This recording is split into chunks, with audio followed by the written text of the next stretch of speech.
Today in class, we were working on our free response problem number 151, which is a calculator problem.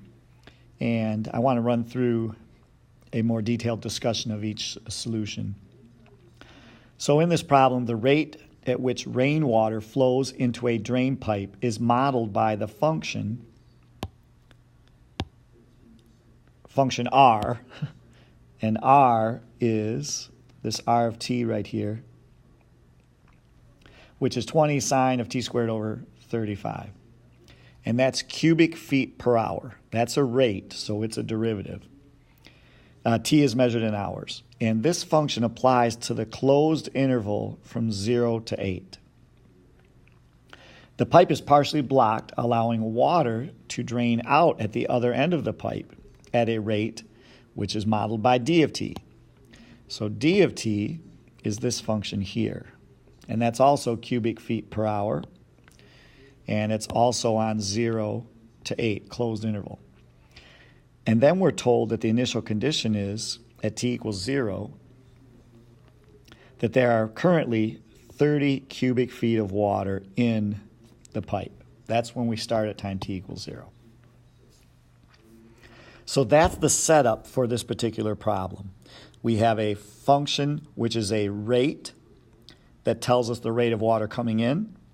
We have a function which is also a rate that tells us the rate of the water leaking out. And we know that we started with 30 cubic feet of water in the pipe when the clock started at time t equals 0. So we're going to address each of these four parts to this problem, A through D, one at a time in the rest of this video. Right out of the gate, we are asked to find out how many cubic feet of rainwater flow into the pipe during this 8-hour interval. We just want to know how much water comes in during those 8 hours. The only thing we know about the water coming in is the rate at which it comes in. In order to find out how much total water has come in, we're going to have to do an accumulation on this. And by that I mean we're going to integrate that rate. So for this problem, we're going to do the definite integral from 0 to 8 of R of t dt. And we can use our calculator to do this for us, so we don't have to actually do the antiderivative with the fundamental theorem. In fact, because this is t squared over 35, u substitution won't even help us. So what we do, and what I'll do, is enter this in on my calculator, and using math 9 for the definite integral, depending on the calculator you have. If you have an old TI-83, it's the FN int, and if you have a newer one, it writes it right out in integral notation. And when you type that out, it comes out to be 76.570, and that's cubic feet of water. So the key to this problem is simply to realize that when you have a rate, the way you find a total amount, total accumulated amount over a period of time, is you integrate that rate. There's not much left to say about this particular problem. Please don't forget that you can use your calculator to crank out this value. It's going to save you time, and it's going to save you headaches, because we haven't learned a technique that can help us with this one anyway. Okay, so part A is done. Let's move on to part B. In part B, we're asked the question, is the amount of water in the pipe increasing or decreasing at time t equals 3? Well, in order to do this, we really should think back a little bit to how do we know the amount of water in a pipe at any given time. And then we'll talk about how to figure out if it's increasing or decreasing. To figure out the amount of water at any given time, I'm just going to call that W of t.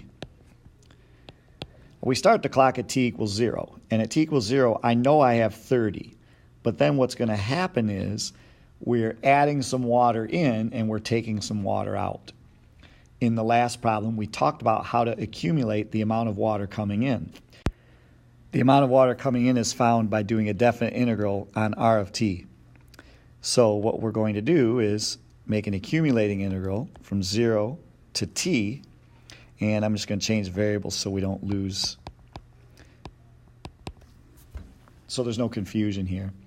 We integrate function r over 0 to t. That's to add in or to account for the water that's been added in. We also have water leaving, so that water is accumulated with another definite integral on function d. So this equation w is going to come in handy not only here but also in part C. This equation is the amount of water in the pipe at any given time. Now for the problem part B that we're working on, we just want to know if it's increasing or decreasing at t equals 3. So what we really want to know is, what's the value of w prime at 3? Well, w prime at 3 is just the derivative of w with 3 plugged in. And so first let's get that derivative. The derivative of 30 is just 0. The derivative of the definite integral from 0 to t of r of x dx is just r of t. And since we are doing t equals 3, we're going to put r of 3 minus the derivative of this definite integral from 0 to t of function d is just d of t, and we're going to plug in 3 there. So basically, we just need to compute r of 3 minus d of 3. And when you compute that value on your calculator, that turns out to be around negative 0.313632 if you write out all the decimal places. That value is less than 0.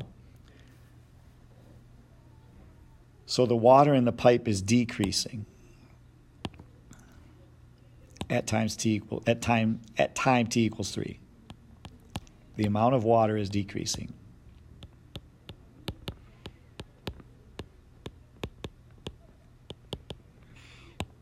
Because this derivative at 3 is less than 0.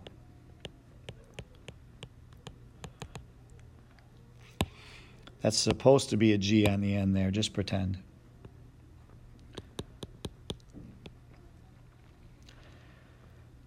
So we model the amount of water in the tank with this function w of t.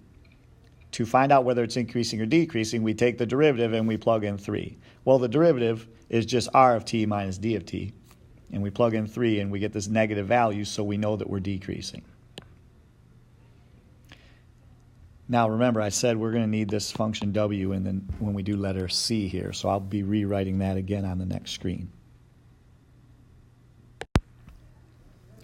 Letter C asks us, at what time t on the interval of 0 to 8 is the amount of water in the pipe at a minimum? And of course, we need to justify our answer. So remember, the amount of water in the pipe at any time t is the function that we made on the last screen, w of t, which was 30 plus the amount of water coming in, which is the integral on r, minus the amount of water going out, which is the integral on d. Now we need to point out that, or we need to be aware of the fact that we are operating on a closed interval. And the extreme value theorem says that on a closed interval, our function, if it's differentiable, is going to have an absolute minimum somewhere, and we know where to look. We look at the critical points. The way we find the critical points is to do the derivative, use the derivative, and figure out where it's either 0 or undefined.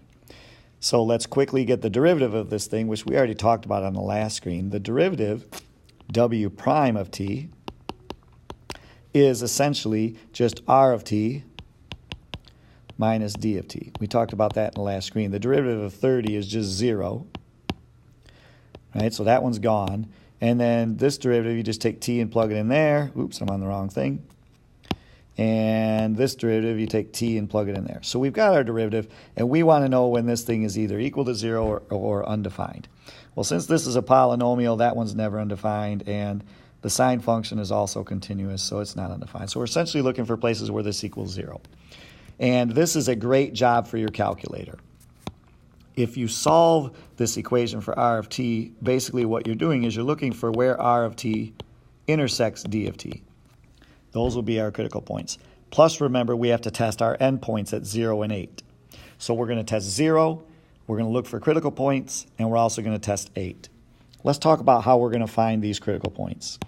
To figure out where two functions intersect, we can use the graphing calculator. There's a built-in intersect function. And on the next slides, I'm going to lead you through that process. The first step in finding where these two functions intersect is to get them entered into the calculator. And you just do that by pressing your y equals key, that's this guy down here, and entering them in. So you can see I put r of t in first. I put it in as a function of x so that we can get it to show up on the graphing portion of the screen. And then here's function d. All right, so you type those in y equals, which is down here, right, in the calculator. Right? It's off the screen a little, but it's down here. It says y equals. Step 1, get them entered.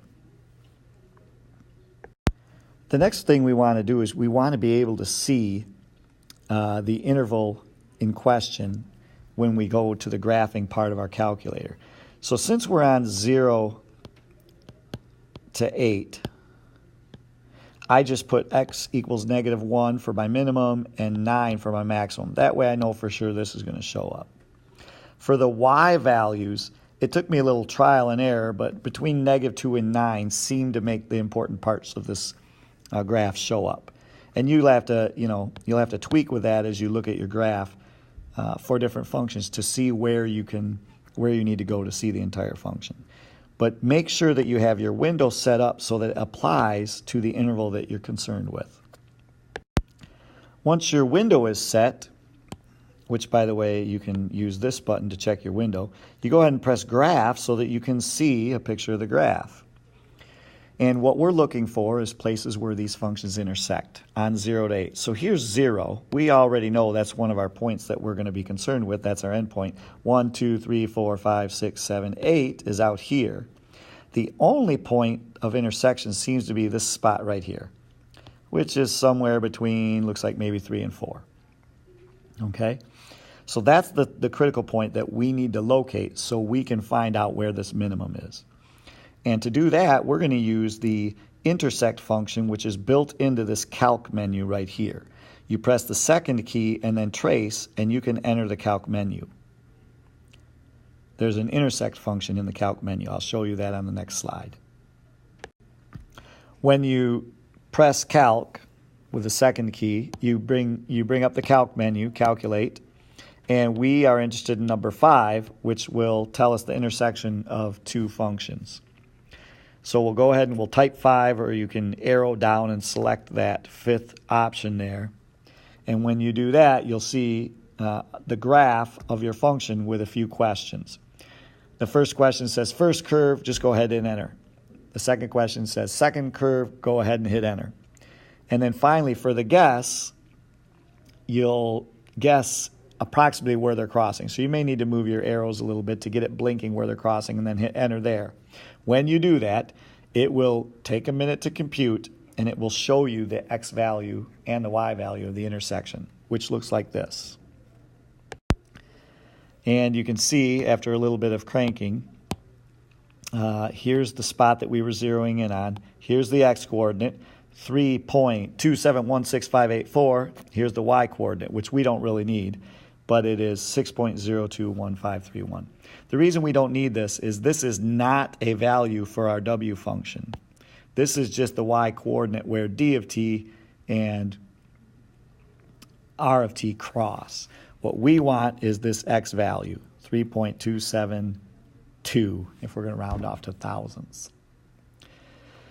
Okay, so we'll jot that number down, 3.2716584, and then we're going to test the function values at 0, at 3.2716584, and at 8, and see which one has the lowest value, the lowest amount of water.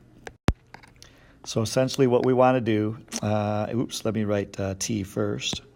We're just going to make a table of values. We're going to have t and then w of t. And our first t that we're going to test is 0. Then we'll test 3.271658. I'm just going to put 272, and then we have to test 8. Well, W of 0 is just 30. We already know that, right? They gave that to us. When you plug 3.272 into W, you're going to have to type out those definite integrals. Remember, W is 30 plus the definite integral from 0 to t of r of t, r of x dx. Oh, fiddlesticks, I screwed all that up. Let me erase this and make it look good. Minus the integral from 0 to t of d of x dx. And so to get that value on your calculator, you're going to have to write this equation, something like 30 plus, and then you're going to use fn int to compute this integral. So there's going to be a bunch of stuff typed in there, minus fn int to compute this integral, and there's stuff typed in there. I've already done that, and it came out to be approximately 27.965. And then you have to do the same thing for 8. That's going to be 30 plus the definite integral with 8 plugged in, minus the definite integral with 8 plugged in for d, and I did that one already, and I got 48.544. And as you can see by looking at those three values for w, that the minimum occurs at 3.272 and the value is 27.965. And the question said, at what time is the minimum amount of water in the pipe? And it's at time 3.272 hours.